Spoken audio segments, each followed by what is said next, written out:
Hello everybody, this is Lindsay Jones, and today I'm going to be talking about major depression. This is my teaching presentation for the Pennsylvania College of Health Sciences for the Advanced Patho course.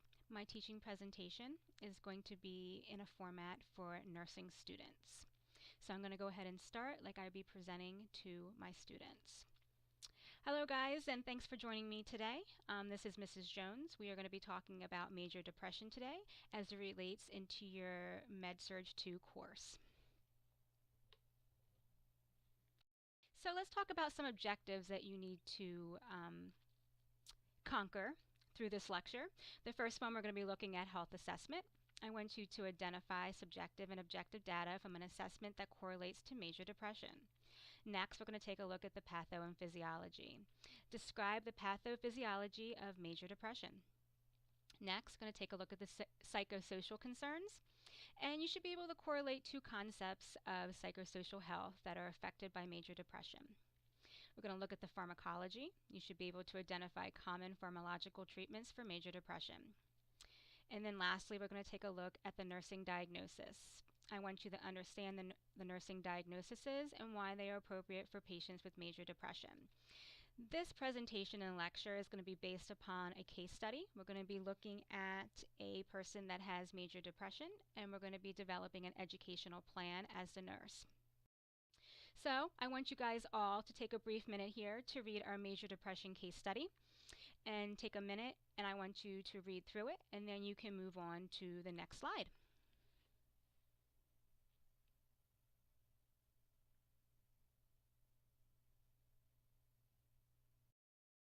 Okay, so you just read the background there. Now we're going to take a look at Kelly's visit to her PCP, Dr. Smith. So, before she sees the doctor, of course, the nurse is going to be taking her vital signs and asking her some brief questions. So I want you to go ahead and look at how the nurse communicates with Kelly and what questions she's asking. Remember, every time you're talking to the patient, assessment is taking place. So you need to be looking at the subjective and looking at the objective and taking mental notes as to what assessment findings you see. So go ahead and take a look at that, and you can move ahead to the next slide. Okay, so Kelly gets into the room now with Dr. Smith, and Dr. Smith is going to be doing an assessment on her and asking her some questions. I think Dr. Smith's goal here is just to let Kelly have the floor and kind of tell her what's going on. So briefly read through the dialogue that Kelly has with Dr. Smith. Make sure you're picking up on all the subjective data that is going on, all the signs and symptoms that you might think that could be caused by major depression. So go ahead and take a look at this dialogue. Also, when you're looking at the dialogue, you might also want to take a peek at the effective communication, therapeutic communication that's going on between the doctor and Kelly. Okay, so Dr. Smith wants Kelly to take the Beck's Depression Inventory. So this is a self-administered survey that basically asks the client to honestly answer 21 questions. Each question has a point value. She go ahead and she will add it up at the end, and then the score has a legend, and the number correlates to whether Kelly is suffering from depression. So it looks like Kelly's score was 36, which if you look at the legend there, 31 to 40, has severe depression. So this definitely is an assessment tool that backs up that Kelly is probably suffering from major depression. All right, so Kelly reviews the results with Dr. Smith. They talk about what a 36 looks like on the Beck's depression scale, and then he goes ahead and starts the treatment process for Kelly. And it looks like he placed her on Wellbutrin 100 milligrams twice a day. He would like to see Kelly back in 3 weeks to evaluate the medications working, and then he also recommended that she walks 30 minutes and he gives her a referral to her counselor. So she has a brand new diagnosis, and like all patients, she's probably going to have tons of questions. So you as the nurse are going to be the person that's going to be providing the education and answering those questions. So you want to make sure that you yourself understand major depression. And if this is something new for you, then you have a little homework to do. So let's just assume that this is something new for you and you want to do a little bit of homework. So we're going to go through and do some homework together here. So, major depression. The definition. Major depression occurs in clients of all ages and genders. It is characterized by a combination of symptoms that last more than 2 weeks. These symptoms will interfere with the client's activities of daily living, this causing debilitating effects in the client's well-being, personal, and social health. And major depression could be a one-time thing or it could be an ongoing diagnosis for our patients and clients. And here is just some statistics for you. So major depressive disorder affects approximately 5 to 8% of the U.S. population age 18 and older annually. So let's look at the health assessment, some signs and symptoms. So looking at the subjective data, clients can report saddened mood, sleep disturbances, fatigue, agitation, feelings of guilt or worthlessness, ahidana, unable to think, remember or concentrate, thoughts of death or suicide, and low self-esteem. So let's look at the objective data. We could observe saddened mood, agitation, depressed affect, poor posture, poor hygiene, slow speech, inability to stay focused or hold a conversation, depressed facial expressions, increased or decreased weight. All right, so let's go back to our case study. What subjective data did Kelly have? Well, she had decrease in her sleep, decrease in her work performance, does not want to be with family or friends. She has a decrease in the ability to think, and she feels guilty. What objective data did we see? The nurse, they observed poor posture. The mood is sad. Facial expressions are sad. There's no eye contact. She's dressed in baggy clothes that did not comb her hair. Her answers are delayed and her speech is slow. She also scored that 36 on the Burke's depression scale. So let's talk about the patho and physiology. What is going on inside her body? So major depressive disorders result from a combination of complex interactions in which the exact etiology cannot be identified. There has been 4 factors that have contributed most to major depression orders. Those factors are the biochemical, the genetic, medical, and psychosocial. So let's just look at the biochemical factors. So there's some theories. The first one is deficiency in norepinephrine and serotonin. So this basically causes a chemical imbalance in which the neurotransmitters cannot communicate properly, and their sensitivity and reception of the chemicals that they're supposed to communicate with are changed. There's external stress triggers, the physiological stress response, which causes depression. Once this happens, one can be more sensitive to reoccurring triggers. So they're basically being desensitized. All right, and the neuroendocrine dysfunction. So this looks at the hypothalamic pituitary adrenal glands could have some dysfunction. This causes changes to the cortisol levels in the body by increasing it, causing a resistance and setting off other hormonal responses. You have the subclinical hypothyroidism and the imbalance of thyroid hormones. And then you have the circadian rhythms. So interruption in this, so patients not getting enough sleep, too little sleep, can definitely cause some chemical imbalances. All right, so let's look at the genetic factors. So major depression is more common in clients who have a first-degree relative with this diagnosis. Mood is directly related to the endocrine pathways and neurochemical processes. So certain proteins that are found, like CREB, are more make patients. Let me start again. Certain proteins like CRIB that have been found in clients' DNA are associated with major depression. So if someone's having some DNA testing, they find this, and they have major depression, you can definitely link that genetic factor. Serotonin transporter gene has differences on it. There is not one gene that is directly related, but some that have been identified are the 5-HHT, brain derivative neurotrophic growth hormone, and monoamine oxidase. Now remember, if you see any words or medical terminology that you don't understand, please take a moment and look it up in your book so you can familiarize yourself with it. All right, so let's talk about the medical factors. So we all know that drugs have side effects and adverse effects, and they can also contribute to major depression. So some drugs that have a higher instance of this is your hormonal drugs, your cardiovascular drugs, your psychotic drugs, and your anti-inflammatory. So if you have a patient that's on any of these, you might want to consider, hey, is this the cause of her major depression symptoms? Next, you're going to look at the psychosocial factors. So, have they had a significant loss? Do they have a lot of stress triggers? Are they undergoing health problems, support problems, any major events going on? Are they a negative thinker? You know, and do they have learned helplessness? All right. So let's go back to our case study. So what pathophysiology causes can we correlate to Kelly? Well, in the biochemical department, we would probably have to do further testing. In the genetic factor, we can ask if anybody in her direct family was diagnosed with major depression and probably go with some more genetic testing there.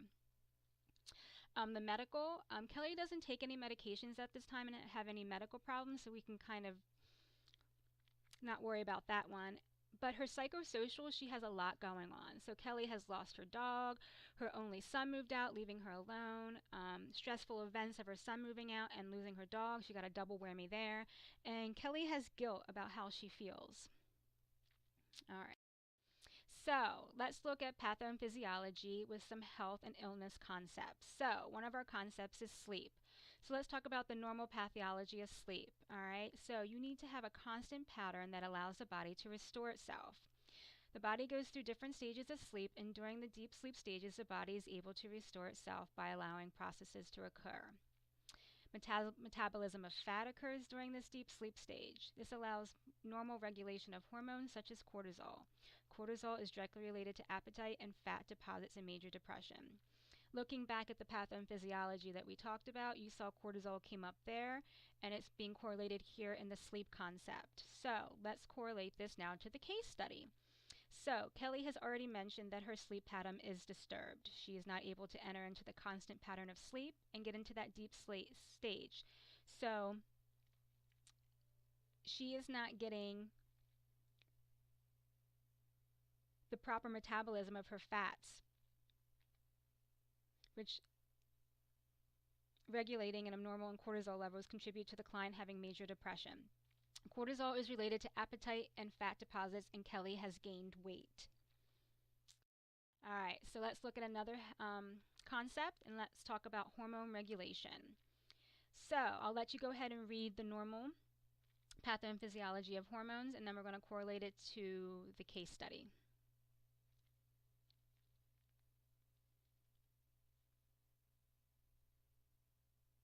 All right, so Kelly could have a biochemical factors that are causing that delicate balance of hormones in the body to be unbalanced. This would cause a disruption in the messages that are needed to properly control the organs and tissues. Genetic factors such as the presence of CREB1 protein are linked to major depression.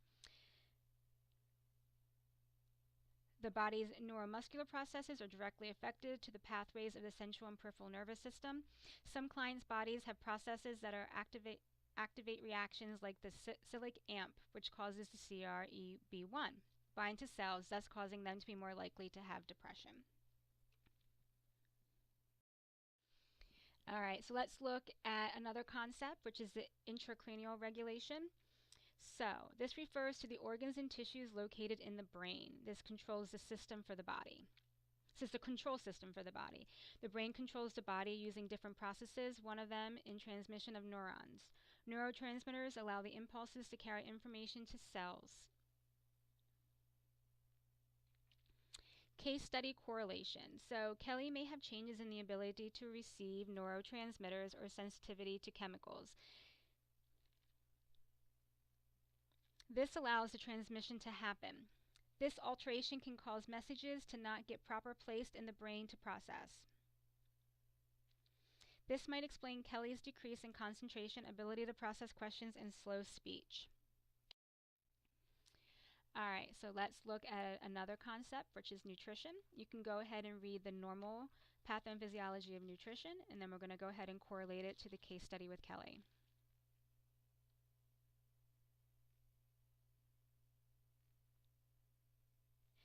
Okay, so, and you can pause this at any time if you need to. So, Kelly has gained about 7 pounds over the last few months. This would place her at risk for malnutrition. Malnutrition can either be excess or depletion of chemicals to allow proper metabolism to occur. When the body cannot metabolize fuel properly, then you can see signs of fatigue, and Kelly has signs of fatigue. All right, so let's talk about psychosocial concerns, and one of the concepts there is self management. So, you can go ahead and read the normal self management and how it affects clients.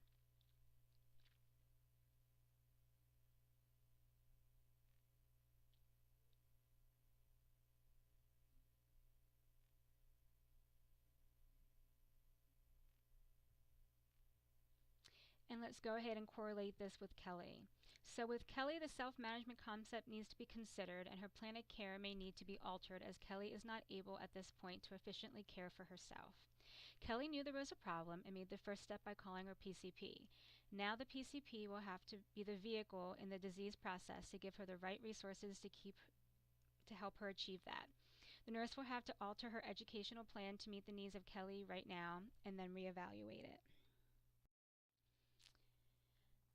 All right, so let's move on to another psychosocial concept. Let's talk about adherence.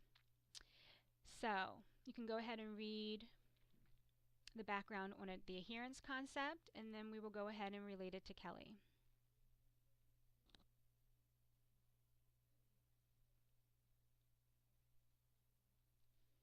Okay, so in the case with Kelly, we have to really be worrying about her adhering to the medication regimen, following appointments, follow-up appointments, and counseling, because these are all critical parts to managing her major depression.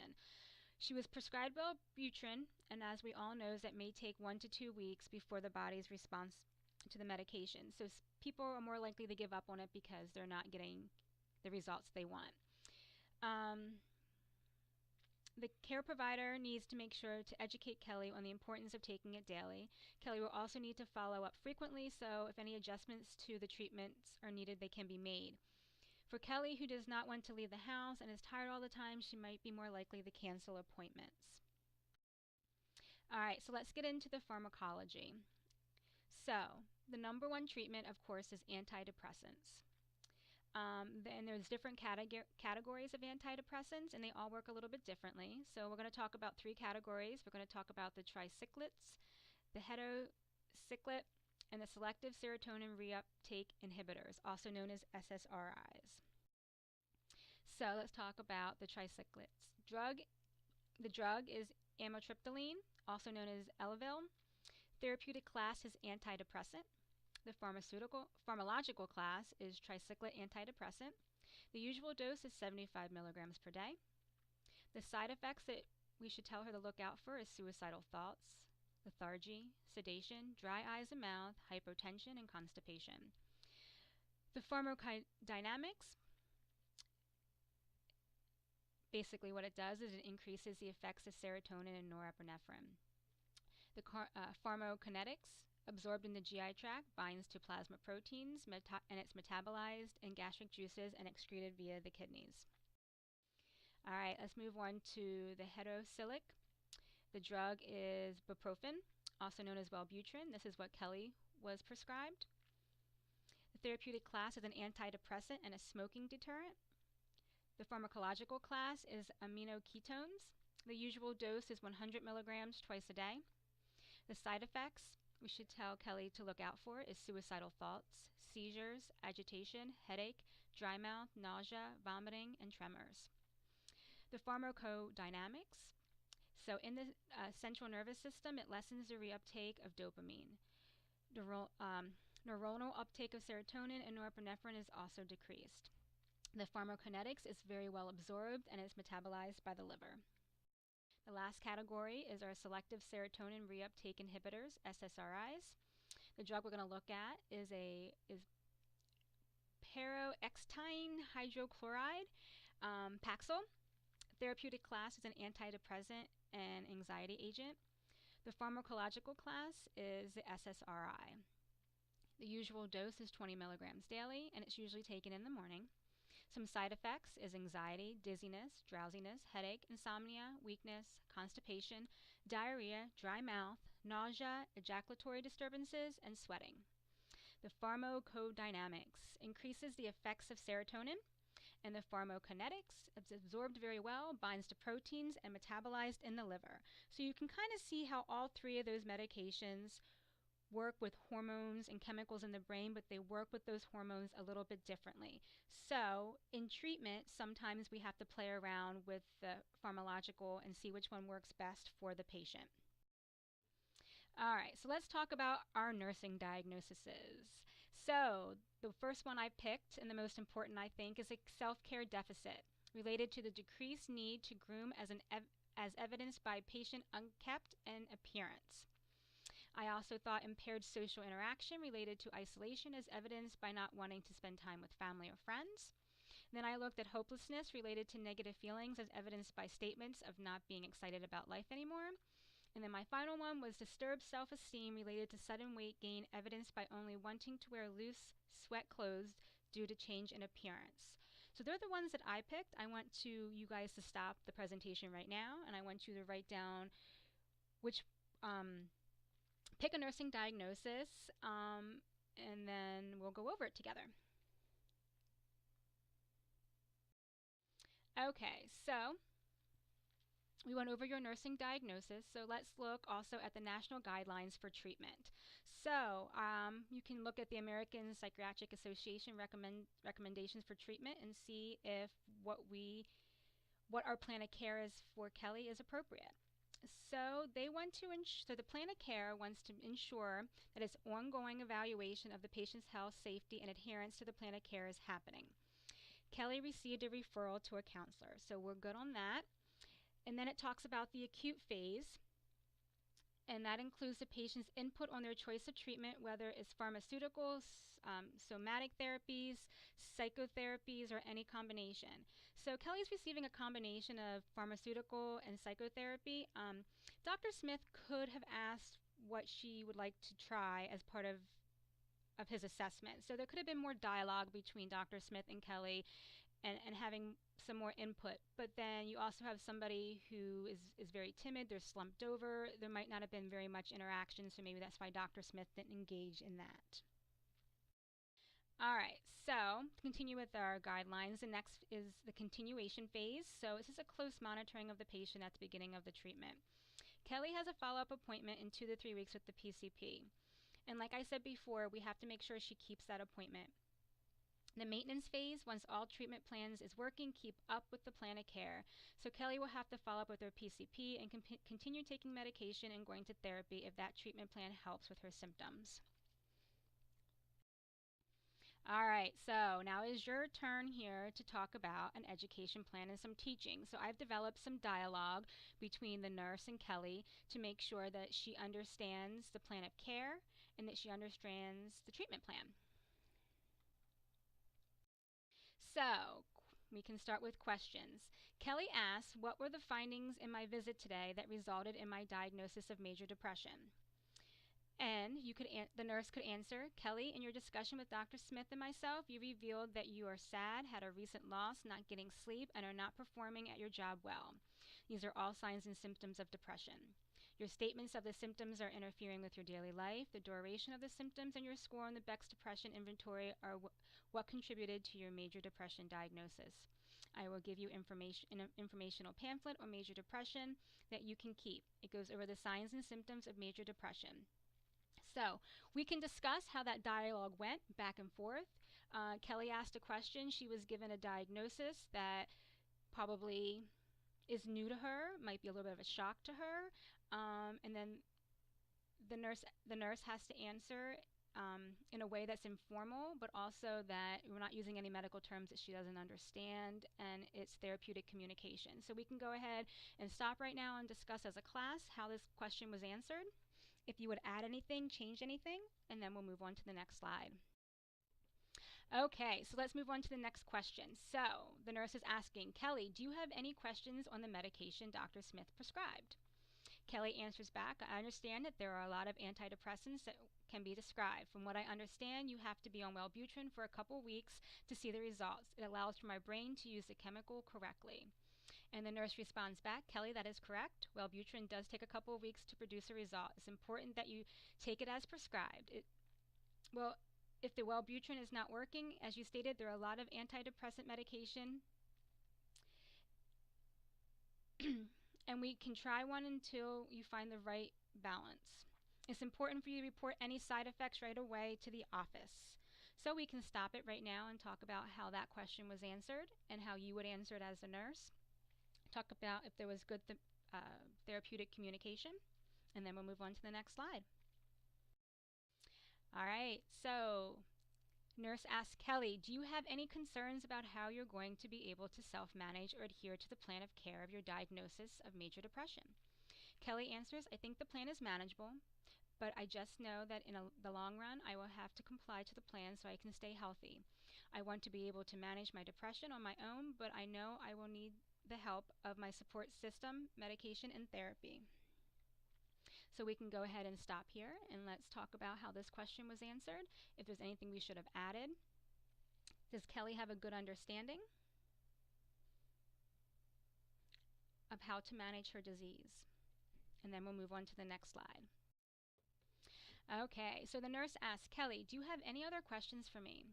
Kelly responds, no, it's just a lot of information to take in. I know that once I start to go to therapy and take my medication, I will start to feel better. I want to be able to take care of myself, not feel so sad or hopelessness anymore. I want to enjoy interacting with my family and friends. I want to love myself and life again. The nurse's response back is, Kelly, I'm so glad you took the first step today by coming in to see Dr. Smith.